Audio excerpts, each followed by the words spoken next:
Hi, everybody. Welcome to another Geo-Institute live stream.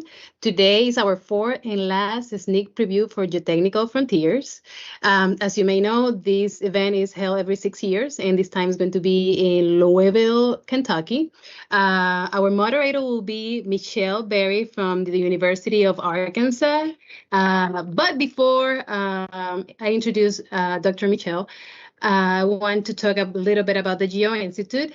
The Geo-Institute is part of the American Society of Civil Engineers. We have around 12,000 members, mostly geotechnical engineers, geologists, hydrologists. My name is Christina Scott. I am the technical manager, and it's a pleasure to be here with Peggy and Michelle. So, Michelle, if you're ready, you can take over. Okay. Thank you, Christina. Hi, everyone. It's a pleasure to be here with you today. Thank you for joining us.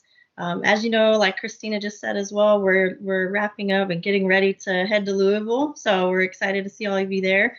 I've got the Kentucky horse racing in the background there at Churchill Downs. And then we're also have the pleasure today of hearing from a Kentucky native, so a Louisville native, in fact. So it's my pleasure to introduce today Peggy Hagerty Duffy. Peggy's a graduate of the University of Louisville and has over 30 years of experience in the fields of geotechnical engineering, environmental services, and construction materials testing.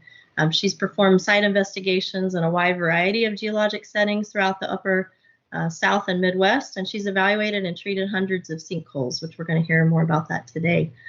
So without further pause, Peggy, I'll pass it over to you and let you get started. Okay, so nothing can go wrong here. I'm going to share my screen and let's see if we can get this started. Oh, we need to go back. All right, so as she said, I'm Peggy Hagerty Duffy. I've been working in this area for a lot of years. I'm really excited that everybody is coming to Louisville. I think that we have a really interesting geologic setting, that being a geotechnical engineer here is really exciting. And I want to share a little bit of that with you today, hopefully to get you excited about coming to Louisville. This is not going to be a super technical presentation. It's more of a to kind of get you in the mood for this and to talk a little bit about where you're going. So yes, these are some horrible, call it what you like, puns, dad jokes. Shall I tell you a tale of water and its quarry? I get that from my dad. So it was, you know, I had to give you a title like that for this presentation. So we're going to start with this. There's Louisville, Kentucky. You are going to fly in, you're going to see our lovely city, but from a geologic perspective, what's more important to keep in mind is the setting that we have now. At one point in time, 400 million years ago, was a warm, shallow sea.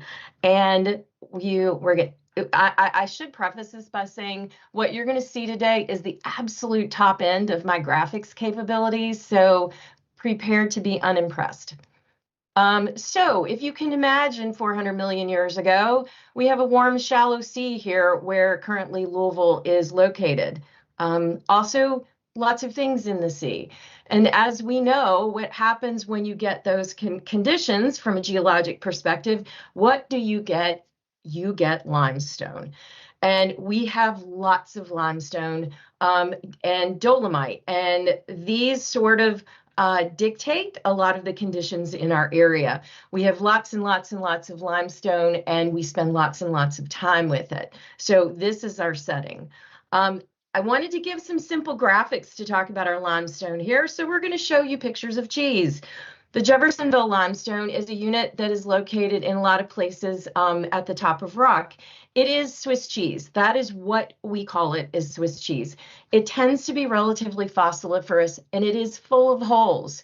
It is also not, it is a relatively thin member, and it typically overlies the Louisville limestone, which is a cheese, we're going to call it, with fewer holes. It tends to have more fractures, weathered horizontal bedding planes, that sort of thing, as opposed to the giant holes that tend to occur in the Jeffersonville limestone. And underneath that, trying to make everybody else look bad, is the Laurel Dolomite, which is a nice solid member. It's very hard and it's great stuff, and it makes fun of the other rock. Now, in amongst these members, we have, as often happens in these depositional characteristics or settings, you have shale. We have in these members, there may be shale partings, there may be thin shale layers, shale beds. They sometimes creep up where you're not expecting them, where they're not mapped, but they often affect how things work in this sort of sequence. So, other important information. This is also the southern-ish extent of the glaciers and where the glaciers advance. Now, I wasn't there when this happened. I don't know anybody who was. So we can't say, oh yeah, it was right there. It was right at 10th Street, and that's where they stopped. But importantly, most geologists agree that a lot of the glacier advancement stopped right here. And so we have a lot of activity in this area related to glacial meltwaters, how things occurred when this happened. Now, I'm not even going to talk about southern Indiana today. I'm just going to tell you that because of a lot of these conditions, this is geologic craziness up here. We have artesian conditions, we have lacustrine basins, we have all sorts of things. When you come to visit, it might be something you want to explore. I'm not going to talk about it, but it's there. So you can see this, the Ohio River has over time meandered all over the place, as rivers tend to do. And as a result, you can see this area over here in western Louisville includes a lot of backwater deposits, slackwater deposits, and downtown is our alluvial basin. For the most part, top of rock is somewhere between 100 and 110 feet. You have a lot of layered gravel, sand, silts, clays, etc. Groundwater tends to be around 38 to 40 feet. And because of the meandering of the river, these conditions extend-ish, I keep saying ish, over into this region. Now, once you get outside this, you run into rock. And we're talking rock some places at 6 inches, rock at 10 feet. You come up out of the basin pretty abruptly, and then all of that limestone and dolomite that I was talking about with the intermittent shale is all out in this area. So an important thing to note as you're coming to Louisville is how we got here. And I don't mean how we got to this conference. I don't even mean how we got to the limestone, how Louisville got here. I have water in the title of this presentation, and that's really important because water is instrumental in how the city of Louisville got here.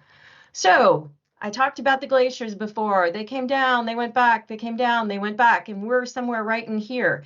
Now, what we're looking at is this is a view from the north towards the Ohio River. And what you see here, we talked about that shallow, warm sea with all of the deposition of limestone. These are fossil beds. This is just a close-up of one of the thousands of fossils in these fossil beds. And historically, in the 1700s, 1800s, before the infrastructure for the dams was here, there were people would come down the river, they would get to the fossil beds, and their boats couldn't get through. So they would have to portage or, pick up and go on dry land around the fossil beds to proceed then down the river. They're trying to take their goods to sell or take their family down the river, whatever they're doing. So they would have to stop, get out, and go onto the land. And what happens when people do this? Well, they have to stop. Well, we might as well stop for a while. Some people decided, hey, I want to stop for a long time. I'm going to live here. Some people said, well, I need to stop here for the day. And then, of course, if people are stopping for the day, there were people that said, well, I need to build a tavern so that I can sell beer to the people who are stopping here for the day.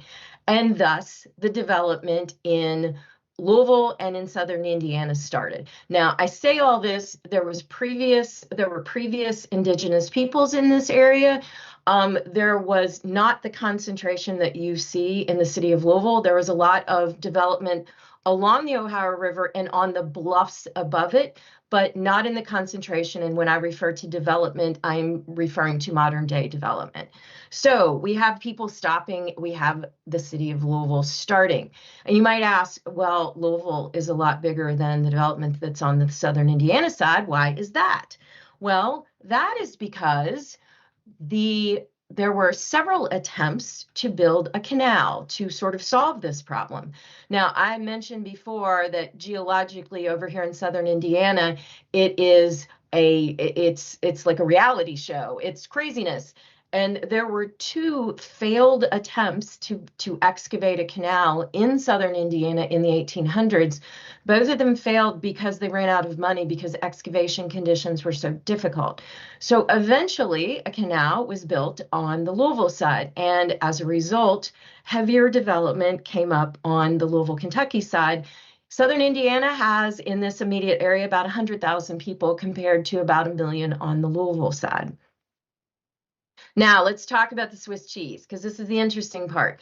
As you probably know, although you might not, if you are one of the people who work in like glacial till, or you are somebody who has lovely granite in your area, and this is what you know, this site might not be a familiar site to you.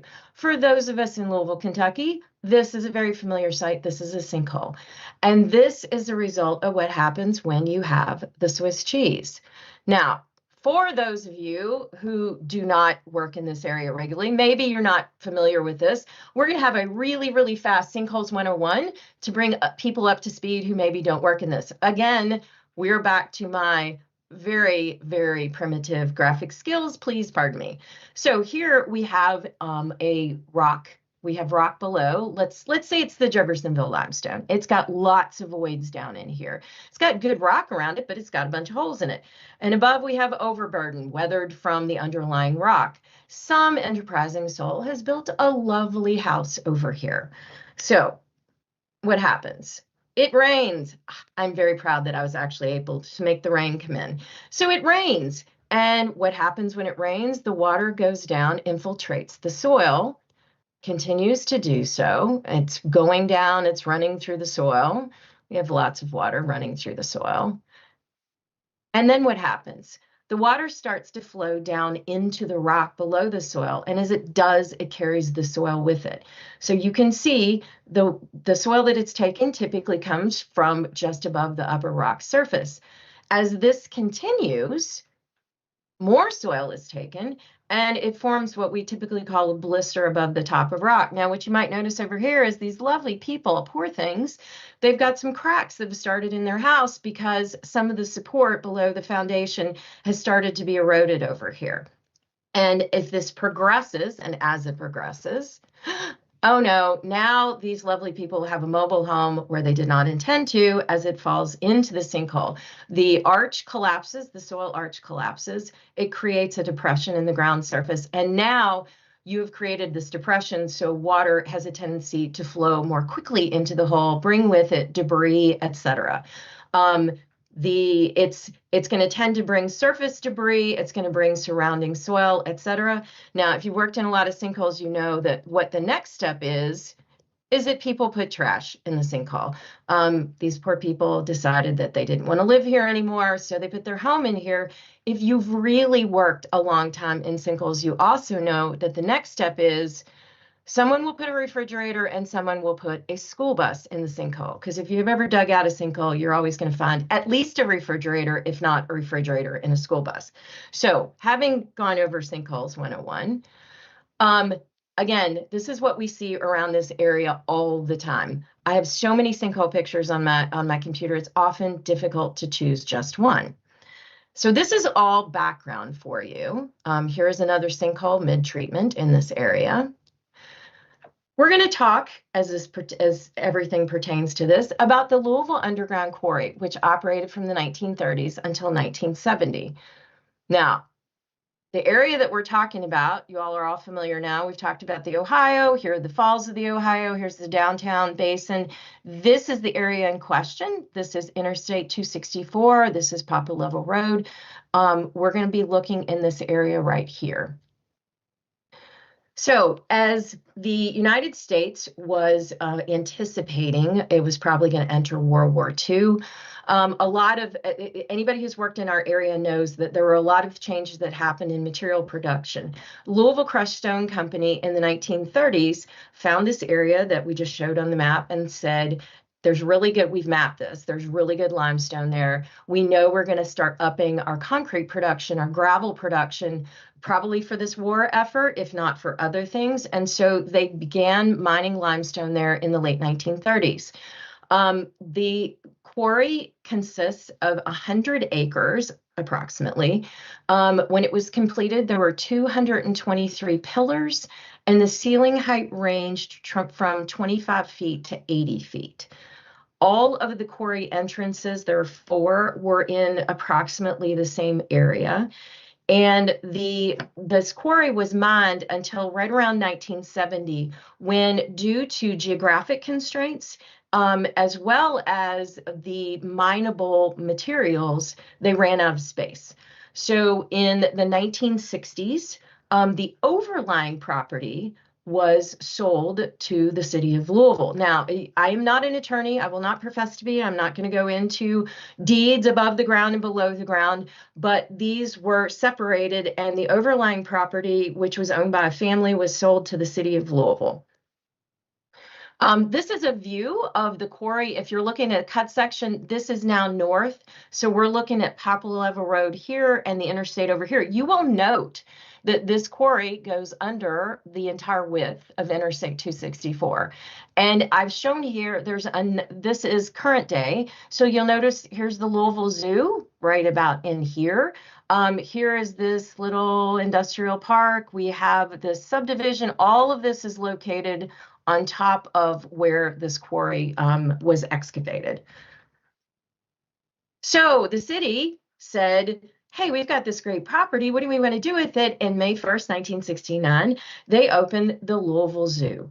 And I can attest, this is a great zoo. I went to the zoo as a kid. My kids went to the zoo. So it's a great zoo. It was always intended to have several phases. This was phase 1 that was opened. The city owned a ton of property when they bought this property.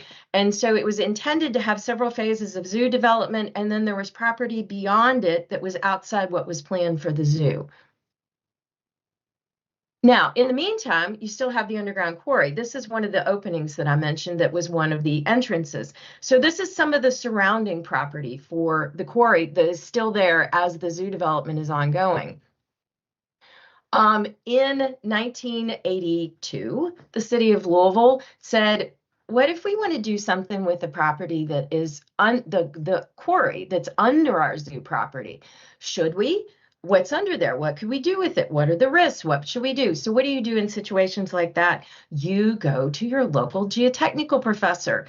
So they called my dad, who you see in the photo on the left, Dr. Joe Hagerty at the University of Louisville, and Dr. Bob Ulrich, also at the University of Louisville. And they said, is there any chance that you would like to come and look at a 100-acre underground quarry full of limestone and explore it and tell us what you think?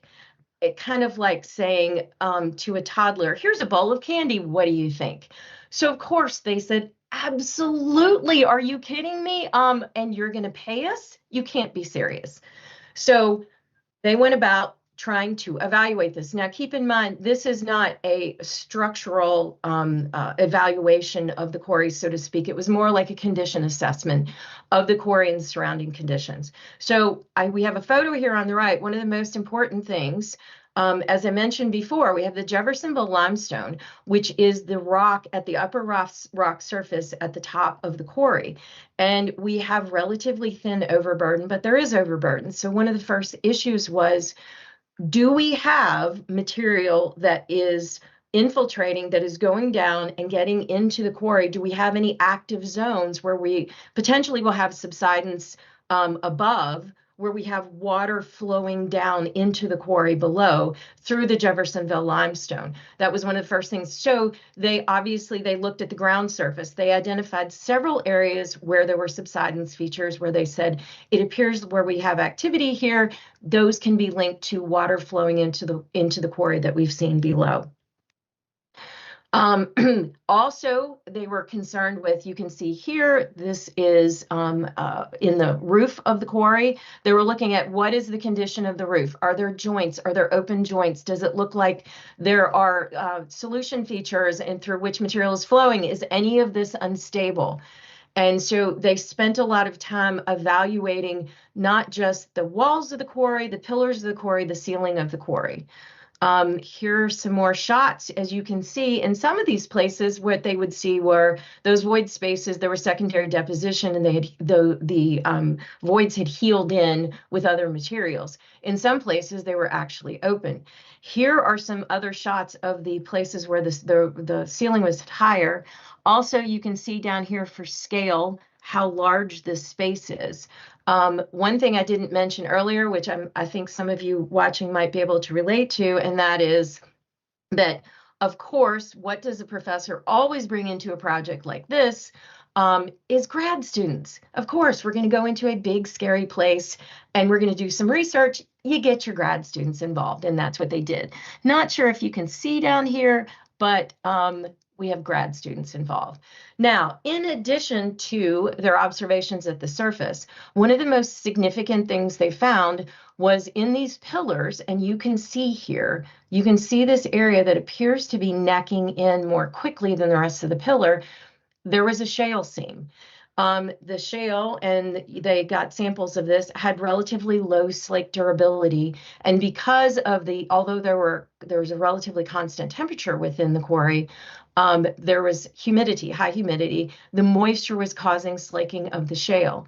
And so we can show you a few more. In some places, it was more pronounced than others, but you can see it in most of these photos of the quarry.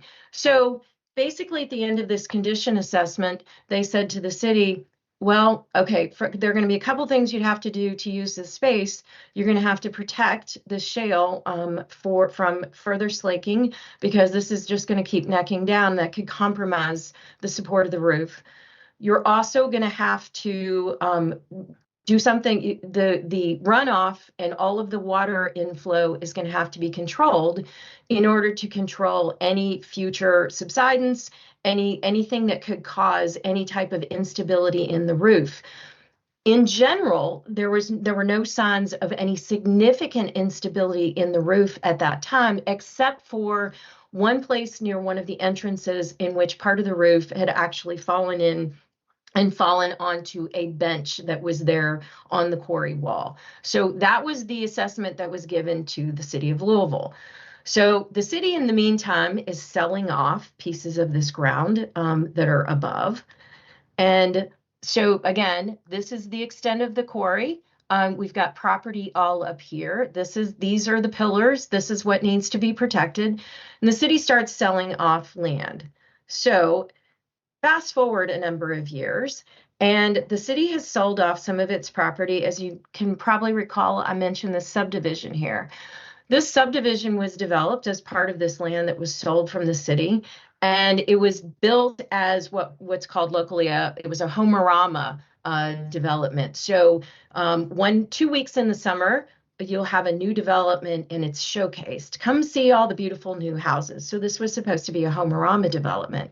Now, you know you are a nerd when I was in college at the time, it's Friday afternoon at 4 o'clock, and your dad calls you and says, it's not somebody's having a party or here's something exciting and fun to do. It's, hey, a sinkhole opened up at the back of where the city is developing and this homerama neighborhood is going in. Do you want to go see? Oh, of course. What is the answer? Of course I want to go see. It's a giant sinkhole. So as we can all guess, because of changes in drainage as grading occurred throughout the development of this subdivision, it triggered subsidence through one of these existing features. It turned out it was one of the features that my dad and Dr. Ulrich had pointed out initially to the city as an existing subsidence feature. This just so happened that the Homerama was supposed to open on Saturday morning, and this was Friday afternoon. So there was a frantic activity to try and fill this roughly 150-foot long feature that was about 20 feet wide. They still managed to have the Homerama starting on Saturday, and all is still right in that location. Now, in the meantime, the city said, maybe not on this underground quarry thing. And so a private recycling company acquired the underground space in 1989. Now, their original plan was, as anybody who's worked with drywall knows, there's all sorts of waste with drywall. They thought, well, what we want to do, and this was over a number of years, they tried to figure out how they were going to utilize this space. So years went by and they said, what we think we want to do is we want to accept a bunch of waste drywall. We want to process it and we want to compact it and place it as fill. Again, I have now graduated and I'm working for a firm that gets contacted by this company and says, hey, how do you feel about testing a bunch of processed drywall in your lab to see if we could compact it and test it like you would with soil? So yes, I spent about 3 months in the lab grinding up drywall, looking at gradations, trying to compact it, trying to control moisture. It was absolutely as glamorous as it sounds, which is why I have no photos. At the end of it, we basically said, look, it looks like this is going to be really tough to control. If there's any way you can use other materials, we would recommend you do that. So they put in 850,000 tons of fill. There was a project going on with I-264 adjacent to it. They were widening it. There was a lot of waste fill from that, as well as other sources. They took in 850,000 tons of fill, not drywall, to create level floors and roads throughout the space. What they wanted to do is they wanted to capitalize on the fact that this was temperature controlled and that this was this big open space. Now, as you saw on the previous slide, it was over 4 million square feet of the underground quarry was developed as such, and it was classified as a big building, which is the largest building in the state of Kentucky. There's a little bit under 500,000 square feet that was not or has not been developed. Some of the development includes the storage you see on the right. They take in all sorts of things. RV storage over the winter was very big for a while. I think they're still doing that. Also, in part of it, there is a zip line. And if you bring your family here and Christmas, you can drive through the quarry for a light display. So all sorts of things going on in the underground space. Meanwhile, so let's take a look at the surface. So this is the area that we've been looking at that was, that has underground quarry under it, including the interstate. And as you can see, here's the subdivision in question. Here's the zoo, which has gone through, if I'm not mistaken, either 3 or 4 stages of development. This is a light industrial park up here. So all sorts of development that has taken place since the study that was done in 1982 that said, okay, you're going to have to take care of your pillars and you probably want to keep control of your runoff, make sure that you know where groundwater is coming in and out, where surface water is coming in and out, where it's going, et cetera. Well, I think we can probably all agree that's a whole lot of surface water runoff to keep track of. So on March 6th, 2019, Louisville Zoo personnel were taking a walk and said, hang on a second, that giant piece of ground was not like that last night when we left. What's going on? Overnight, a sinkhole had formed. It was over 150 feet wide and almost 300 feet long. At first, it was thought that an earthquake had taken place. And then it was discovered that the timing didn't work because actually there were people out there after the earthquake had taken place that saw it wasn't like this. Now, the Louisville Zoo train, which used to run, which anybody who grew up in Louisville at some point in time rode on this train, ran right along here. So the big concern was, oh no, have we undermined the train? And then further, what is the risk to the zoo itself? So the zoo was closed for a short period of time and the train was taken out of service. These are photos a short time after the sinkhole occurred out at the site. You can see these relatively sheer sides on the sinkhole. You can see the mass of subsidence. Because of the size and because of the vegetation, it's very difficult to take photos that really show the scale of this.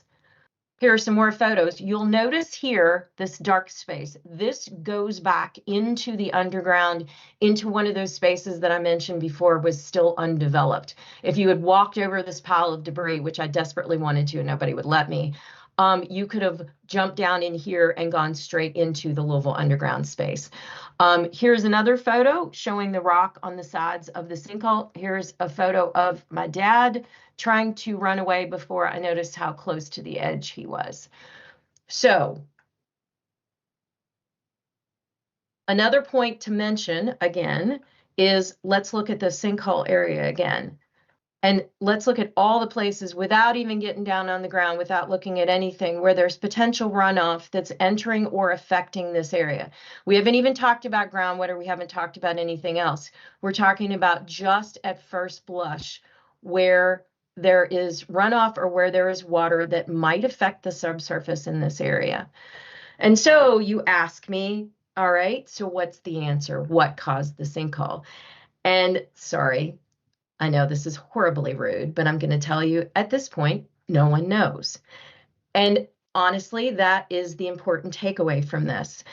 This is an incredibly complex setting.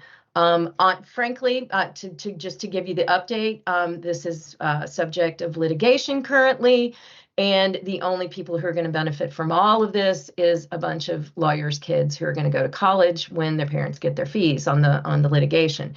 But the bottom line in this is, yes, absolutely, we develop every day in karst terrain.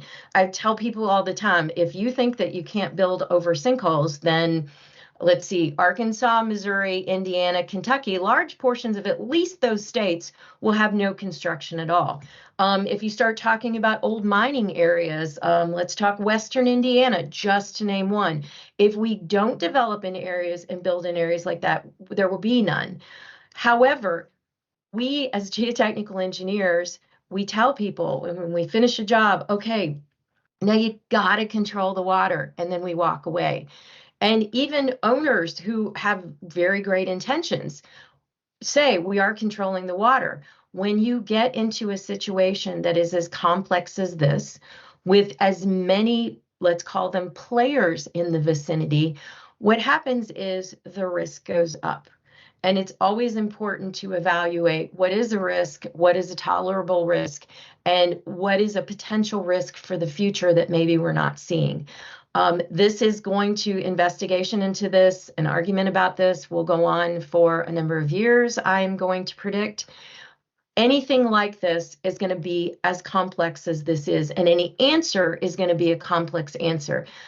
It is very unlikely that there will be a smoking gun of, oh, look, here is a culvert that dumps directly into this, and there was already a subsidence feature, and everything collapsed, because it just doesn't work that way. Anytime you're working in an environment like this, you have to constantly recheck. You have to constantly look at where is the water going, because at the end of the day, just like the pillars and the shale that is degrading, the water is in charge, and all we can do is work to control it. So there is I know half of you probably hate me for not giving a conclusive answer at the end of all of this, but hopefully you're a little bit more interested in City of Louisville and what we've got here. I did not mention, as I was showing on the plan, right across the interstate from this is the Colonel Sanders Museum and KFC headquarters, where you can tour if you're here. It's actually very interesting, and a lot of engineers do their co-ops there because they do a lot of their R&D there. Also very important when you come to visit us, all of these conditions that I've mentioned so far are the reason that we are the center for horses and bourbon in the world. The water that flows through this holy rock takes minerals with it. And then for the horses, they drink this mineral-rich water, which makes their bones stronger. And that is one of the primary reasons that horse breeding has been so strong in the state of Kentucky. Bourbon is the same way. If you are lucky and get to go down and say tour Maker's Mark, which is absolutely gorgeous, they will talk about their spring, and they will talk about the characteristics of their spring water, which flows through limestone and carries minerals with it. So please come visit us. We have all sorts of things to offer. It's a very interesting geologic environment, and we are always thrilled to answer questions. So that being said, I will stop sharing and ask if there are any questions. Thank you, Peggy. So as we wait for questions to come in, I will just say that was the most entertaining and fascinating, I think, talk on sinkholes and karst that I've ever seen. So now I'm going to have to up my game when I teach karst in our class, because we do live in a karst area. I have found a refrigerator, not a bus yet, so I'll have to be on the lookout for my next bus, I guess, at a site. Yes. So I'm going to start with some fun questions. You added a couple of things there at the end, but because I'm on the planning committee for Geotechnical Frontiers, I thought while questions are coming in, we'll start with some fun ones. Maybe while you were there in school or growing up, did you have a favorite hangout? Is it still there? Is there a place we should go? The zoo? I mean, now I kind of want to go to the zoo just to look around, but Cassie called me yesterday about the zip line. I know you mentioned that, but You definitely want to go. Yes, both of those are recommendations. I would recommend to anybody on this call, go over to the Falls of the Ohio. There's a beautiful interpretive center there. You can see the fossil beds.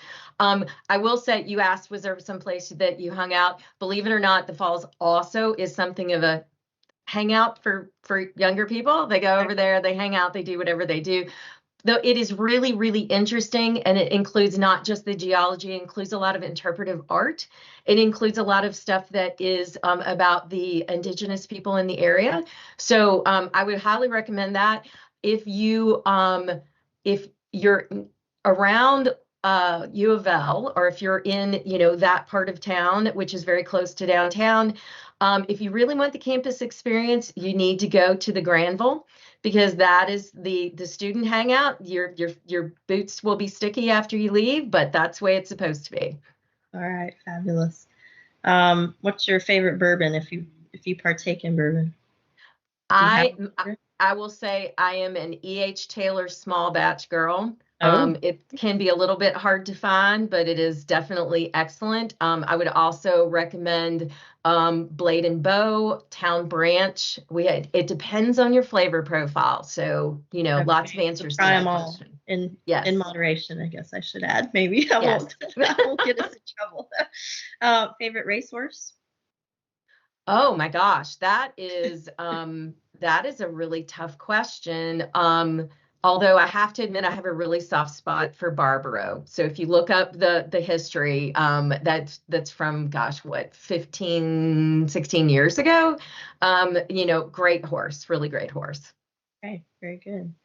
And then baseball player, with it being the home of the Slugger Museum. You have a favorite baseball player? I have to admit, I think my dad's watching, so he's going to call me out if I'm not truthful on this. So I actually played Little League Baseball as a kid with my brothers, and I was a huge baseball fan, huge Cincinnati Reds fan. Pete Rose was my idol until I got to be about 15, and then I said, this is the most boring sport I've ever watched in my life, and changed my interest to football. Now football is my life. Okay, fabulous. Well, that's fair. I think there's probably others that would agree with you on some of that. So, all right. So we have some technical questions that came in. The first is kind of a comment from Frank Little. The hourglass shape that you showed for the limestone, the pillars in the mine, yes. Those can be a sign that the pillar is overstressed and may fail. Is that kind of your take as well? That's a telltale maybe on some of that? It's typically what was observed then. Now, keep in mind that condition study is from the 80s and from before then. Most of that necking in was the shale degrading, as opposed to, I know exactly what he's talking about. And, you know, a lot of times when you are in a continuous rock through the pillar, that will be a sign of potential failure or imminent failure. This was more of slaking of the shale as opposed to that sort of necking. Okay, very good. And I will say, if I get any of these questions a little bit wrong, we're going from the chat, or if you don't get it fully answered, ask again, and we'll get some clarification. But another one came in from Vista Associates. After a great flood, and they're moving on me, so hang on one sec. There we go. After a great flood, the water table was lowered too low. Is there a reason for that? Oh, that is a really complicated question. And there are a lot of, I'm not sure the too low interpretation. We've had some issues in downtown Louisville with overpumping due to development in the downtown area. A lot of basements. The study started in mid-90s-ish, I think. I'm probably remembering that wrong. Looking at how much that drawdown was due to pumping, due to development in the downtown area. And there also was, so the Great Flood was 1937. Everything that I just showed you in 1937 was underwater. Downtown Louisville, except for one corner, was underwater. My grandfather rescued my grandmother by making a door into a raft to go rescue her. That's how big the flood was. After the 37 flood and floods in 1945, the system of locks and dams were installed, and there was a lot more control put on it. And there has been erosion along the river that has been contested as to why, et cetera. So that is a super, super complicated question, and I'm not sure if I'm addressing the right drawing it down that they're referring to. Perfect. I may have gotten that one wrong too, I think, but if we did, type it up again, and we'll try to get to the point there. Senhu, so we've got another question. Says, what kind of fill material was used for backfilling the voids of the underground quarries? Is there a potential environmental issue with that? At that time, so keep in mind this would have been early 90s-ish. It would have been debris mostly from I-264. So you're talking about processed asphalt, concrete, gravel, clay, etc., that was then placed. There was some larger debris. I was not personally responsible for that waste stream. From all of my involvement, it was construction debris, not special waste or hazardous waste. So now, how do we classify what is hazardous and special now versus what was done then? And were there differences? I can't speak to that. Okay. All right. Another one, Ricardo Suarez says, have y'all considered mapping the entire quarry with caving professionals, maybe using ERI for better understanding of the sinkhole? Or is that being done either there or in other locations that you know about, maybe? They are. So the current owners of the mega cavern, and my understanding, my piece of involvement with it, are doing a lot of that. That is their responsibility now. As I mentioned, this is all a lawsuit now. So there are a lot of things being done that none of us are going to know about. But yes, there is a lot of work, and they do ongoing work to assess the condition of the underground space as they go. Okay, perfect. Another question came in, does SAR imaging, so kind of, I guess, along those, still trace some displacement? So I guess questions about maybe technology. Are there ways to track, and I'm fishing here, I'm leading off on things that I was thinking about as well, but are there monitoring systems, maybe ways to monitor displacement that you know about that are in place? Or even, I know you talked about water management. Is there a way to do that underground, or is there a monitoring system in place for that? I know. So to that point, there are a lot of places where there is potential for subsidence, where there's a lot of monitoring being done, through aerial technology, et cetera. To my knowledge, at least prior to this incident, this property was not being monitored in that way. I can't speak to whether or not it is at this point. That certainly is possible. Now, as you saw, the nature, and I will say in my experience, the nature of the subsidence feature once it occurred does not look like it has the characteristics of a feature in which you would be able to sense a lot of movement in advance.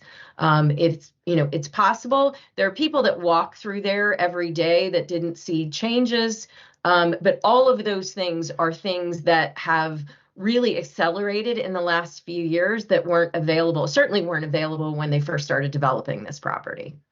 Perfect. Yeah, and it took me a second, sorry, on SAR, so synthetic aperture radar, right? So remote sensing, all those kind of things. It took me a bit to get there, sorry.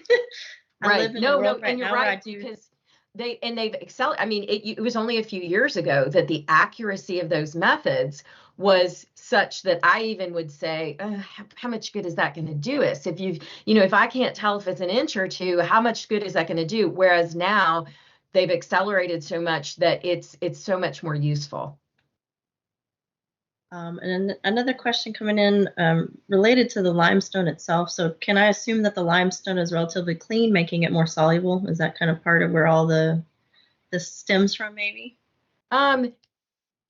Really interesting question. So the limestone, and anybody who works in limestone knows that, when you talk about, oh, I work in this limestone, even if I say I work in the Jeffersonville limestone, the Jeffersonville limestone here versus over there can be two totally different things.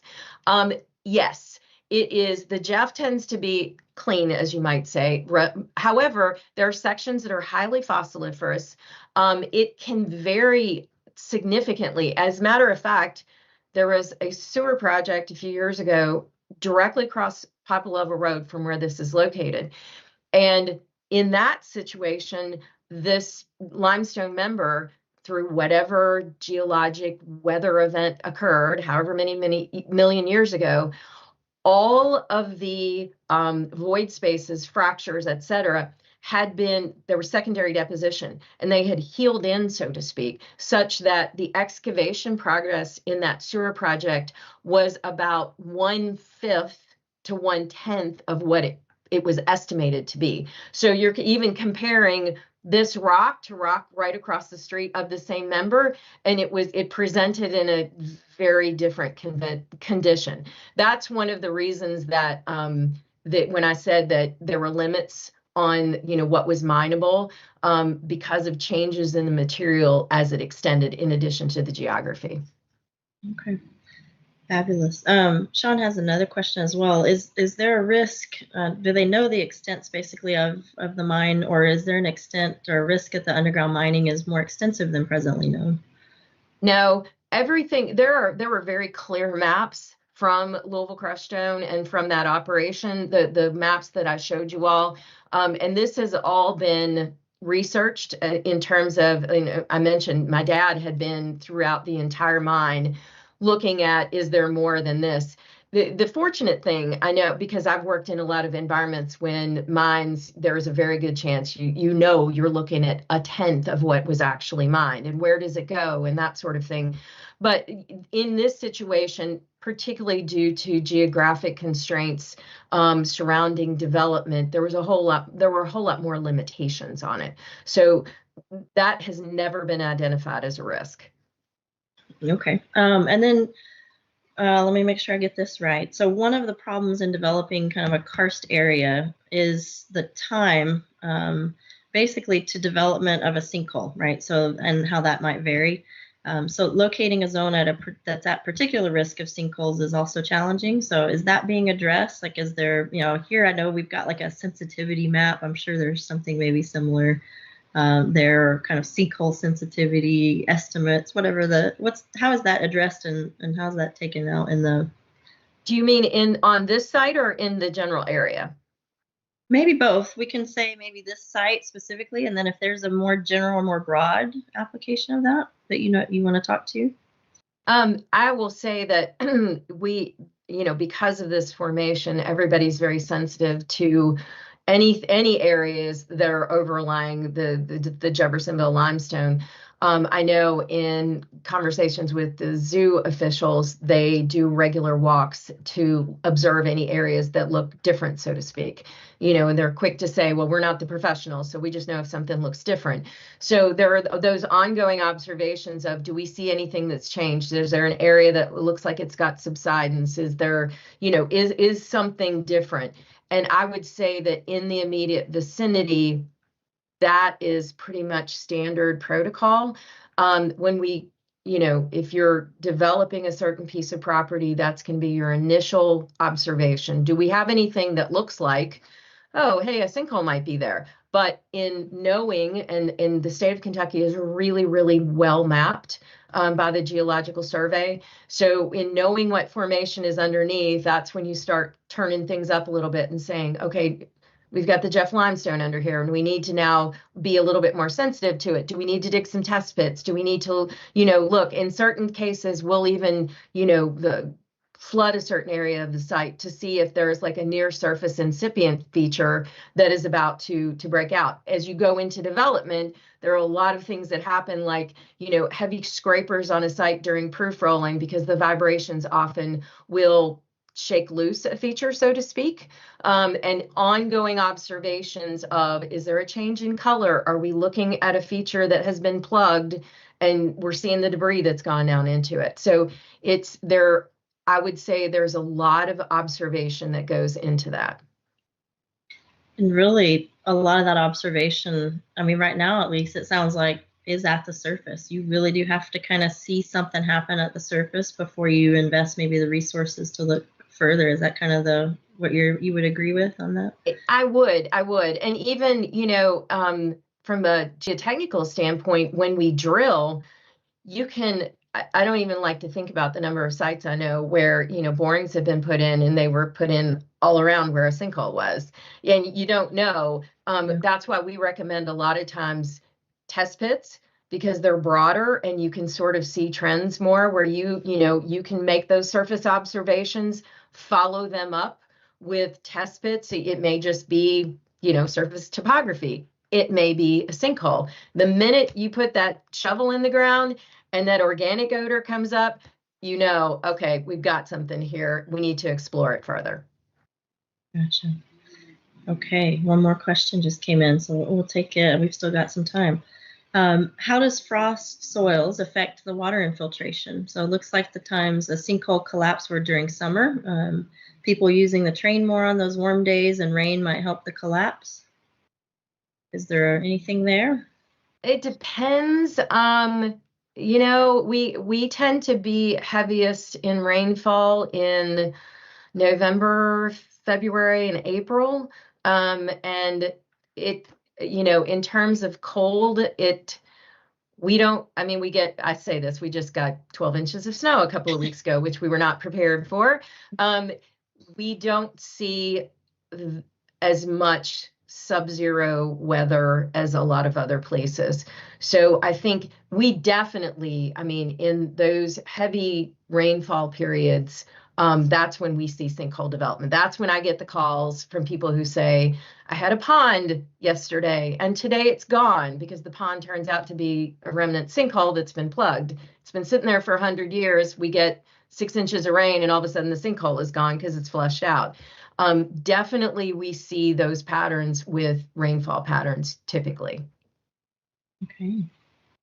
All right, fabulous. That's all the questions I have kind of on my list. So, Christina, I don't know if you have anything else. Want to close us out, but thank you, Peggy. We appreciate you talking a little bit about Louisville, a little bit about sinkholes and your experiences, and can't wait to actually get there and hang out at Geo Frontiers. So. Fantastic. Yes. Thank you. Thank you, Peggy. Super good presentation. I really enjoyed it. We have a lot of comments in the chat, like great presentation. This is great. So thank you everybody for your kind comments. Something I noticed in the picture, and this is like me, they really cleaned the quarry, because I don't see any stalagmite or stalactite. Like everything was smooth. Right, So- right. It was very clean. Okay. All right. Well, thank you everybody for joining us today. This is a preview for what we are expecting at Geotechnical Frontiers. If you can, don't go back to our channel and check the other 3 previews we have. That's what we are going to be having at Geotechnical Frontiers. Still registration is open, so check it out the website. If you like what you watch, remember subscribe, hit the bell, like, and follow us. And thank you, everybody. Bye, Thank y'all Peggy. for having me. See ya. Thank you, Thank you. Michelle. Bye-bye.